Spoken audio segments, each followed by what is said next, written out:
Hey guys and welcome to my YouTube channel. और आज हम देखने वाले एक और मोस्ट आस्क्ड एसक्यूएल इंटरव्यू का क्वेश्चन। तो हमारे पास में जो क्वेश्चन है, आज कंपेयर करना है दोनों टेबल को और कुछ स्टेटमेंट्स प्रिंट करना है on the basis of the comparison. पहले हम क्वेश्चन को समझ लेते हैं। तो हमारे पास में सोर्स टेबल है जिसके अंदर आईडी है, नेम है। टारगेट टेबल है जिसके अंदर भी आईडी है और नेम है। और जो तीसरा है वो आउटपुट टेबल है हमारा। तो हमारा क्वेश्चन बोल रहा है सोर्स टेबल का जो डेटा है उसको मैच करो टारगेट टेबल के डेटा से। तो सोर्स टेबल के अंदर में आईडी नंबर 1 पे अंकित प्रेजेंट है और टारगेट टेबल में आईडी नंबर 1 पे भी अंकित प्रेजेंट है। इट मींस हमारा डेटा एक्यूरेट है। सेकंड आईडी पे सोर्स टेबल के अंदर में सुमन प्रेजेंट है। टारगेट टेबल के अंदर में आईडी नंबर 2 पे भी सुमन प्रेजेंट है। इट मींस डेटा हमारा सही है, सेकंड वाला भी। थर्ड वाला सोर्स टेबल के अंदर में आईडी नंबर पे सौरभ प्रेजेंट है और टारगेट टेबल में थर्ड आईडी पे अमित प्रेजेंट है। इट मींस हमारा डेटा मिसमैच है। तो आउटपुट में आप देख सकते हो आईडी नंबर 3 में मिसमैच डेटा प्रिंट हुआ है। नेक्स्ट देखते हैं, सोर्स टेबल में आईडी नंबर 4 पे विशाल है और टारगेट में आईडी नंबर 4 तो है ही नहीं हमारे पास में, मिसिंग है। तो उस केस में आईडी नंबर 4 में लिखा हुआ है new data in source. It means कि एक नया डेटा अपडेट हुआ है सोर्स टेबल में आईडी नंबर 4 के लिए। तो हमें ये आउटपुट प्रिंट करना है। नेक्स्ट देखेंगे, टारगेट टेबल के अंदर में आईडी नंबर 5 पे रोहित है, बट आईडी नंबर 5 तो सोर्स टेबल के अंदर में है ही नहीं, मिसिंग है। तो टारगेट के लिए उसमें हो जाएगा new data in target. It means table के अंदर में एक न्यू डेटा एंट्री हुआ है at the position of ID number 5। तो हमें ये आउटपुट प्रिंट करना है। अगर मिसमैच डेटा हुआ तो मिसमैच प्रिंट करना है, और किसी भी टेबल में अगर न्यू डेटा एंट्री हुई है तो new data in source, either new data in target ID number के अकॉर्डिंग में। ये हमारा क्वेश्चन है। तो क्वेरी लिखते हैं हम लोग,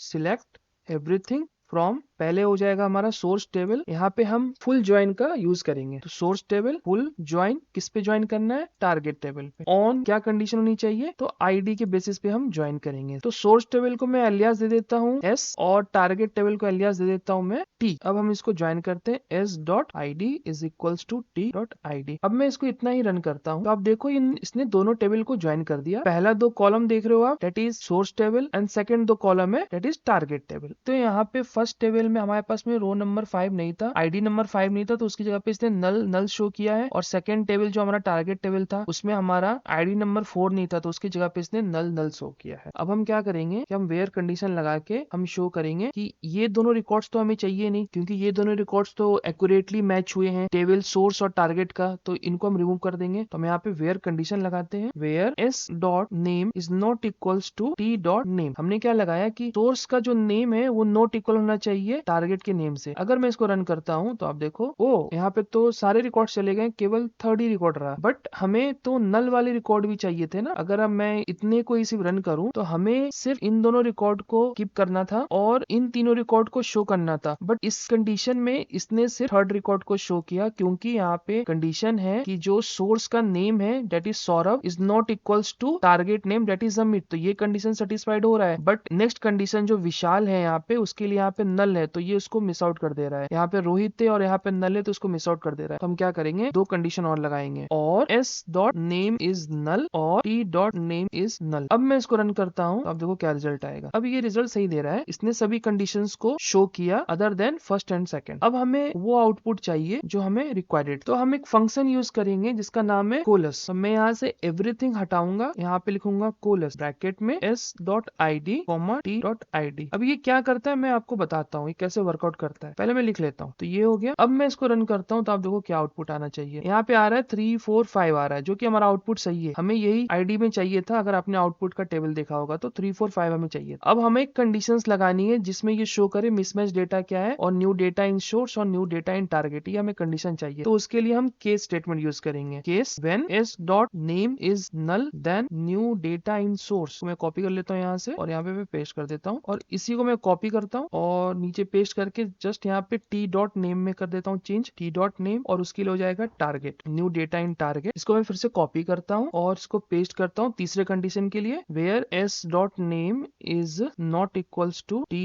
डॉट नेम, और इसको हटाना पड़ेगा हमें, और मिसमैच डेटा आना चाहिए हमारा। यहाँ पे हम कर देंगे ये आउटपुट आना चाहिए। अब हमने केस को ओपन किया तो केस को क्लोज करना पड़ेगा। हम लिख देंगे इंट और इसको एक एलियास दे देंगे रिजल्ट। अब हम इसको पूरे को रन करते हैं, देखते हैं क्या आउटपुट आता है हमारा। मैंने रन किया तो ये हमारा फाइनल आउटपुट है। हमें यही आउटपुट चाहिए था। 3 आईडी में था जो मिसमैच डेटा था, 4 में न्यू डेटा इन टारगेट था एंड 5 में न्यू डेटा इन सोर्स। अब मैं दिखाता हूँ ये कोलेस कैसे यूज होता है। तो उसके लिए एक छोटा सा एग्जांपल देखते हैं हम लोग। एक टेबल है हमारे पास में, आईडी है, नेम है, सैलरी 1, सैलरी 2, सैलरी 3। मैंने यहाँ पे सिलेक्ट में आईडी को प्रिंट किया, नेम को प्रिंट किया और कोलेस के अंदर में सैलरी 1, 2, 3 तीनों कॉलम को मैंने यहाँ पास कर दिया और उसको एक एलियास दे दिया फाइनल सैलरी और मैंने यहाँ पे फ्रॉम कर दिया टेबल का नाम। मैं दोनों को रन करता हूँ, टेबल और साथ में। आप देखो ये काम कैसे करता है। कोलेस क्या करता है कि कोलेस के अंदर आप कितने भी पैरामीटर दे सकते हो, इसकी कोई लिमिट नहीं है। ये काम कैसे करता है, ये देखता है वैल्यू किस फील्ड में है। अगर इसको नल दिखा पहला तो ये स्विच कर जाएगा सेकंड पे, सेकंड पे नल दिखा तो ये स्विच कर जाएगा थर्ड पे। जहां इसको वैल्यू दिखी वहां ये प्रिंट कर देगा और वो स्टेटमेंट ब्रेक हो जाएगी, फिर नेक्स्ट वाले स्टेटमेंट पे चला जाएगा। आप यहाँ देखो सौरभ के केस में पहले सैलरी में उसको 5000 दिखा तो उसने डायरेक्टली 5000 यहाँ प्रिंट कर दिया। उसने सेकंड और थर्ड चेक ही नहीं किया। सेकंड में नल था और थर्ड में सैलरी थी 4500 तो इसने आगे चेक ही नहीं किया। सेकंड में आप देखो अंकित में देखो आप, तो उसने पहला चेक किया तो उसको नल मिला, फिर वो नल मिलेगा तो सेकंड पे स्विच करेगा। सेकंड भी नल था तो थर्ड पे स्विच किया उसने, तो थर्ड देखा 6000 तो उसने 6000 प्रिंट कर दिया। अब थर्ड वाला केस देखो विशाल, पहला उसने चेक किया तो नल था, जैसे उसने दूसरा चेक किया तो उसको वैल्यू मिली 4500 तो उसने 4500 प्रिंट कर दिया। अब वो तीसरा चेक ही नहीं करेगा। तो कोलेस इसी तरीके से काम करता है कि उसके अंदर जितने भी आपने पैरामीटर डाले हैं, अब उन सभी पैरामीटर में देखिएगा कि किसके अंदर वैल्यू है, जिसके अंदर सबसे पहले वैल्यू मिली और जो वैल्यू है वही प्रिंट कर देगा। अब यहाँ पे हम देखते हैं कि ये यहाँ पे वर्क कैसे कर रहा है। तो मैं क्या करता हूँ, इसी पूरे को मैं कॉपी करता हूँ और यहाँ पे नीचे में पेस्ट कर देता हूँ और इसको मैं कमेंट कर देता हूँ और यहाँ पे हम दिखा देते हैं सिलेक्ट एवरीथिंग करके। अब मैं दोनों को रन करता हूँ, आप देखो कैसे ये काम करता है। अब देखो हमने यहाँ पे लगाया था कोलेस s.id और t.id। इट मींस पहला वाला हमारा जो सोर्स टेबल है उसमें चेक करो कि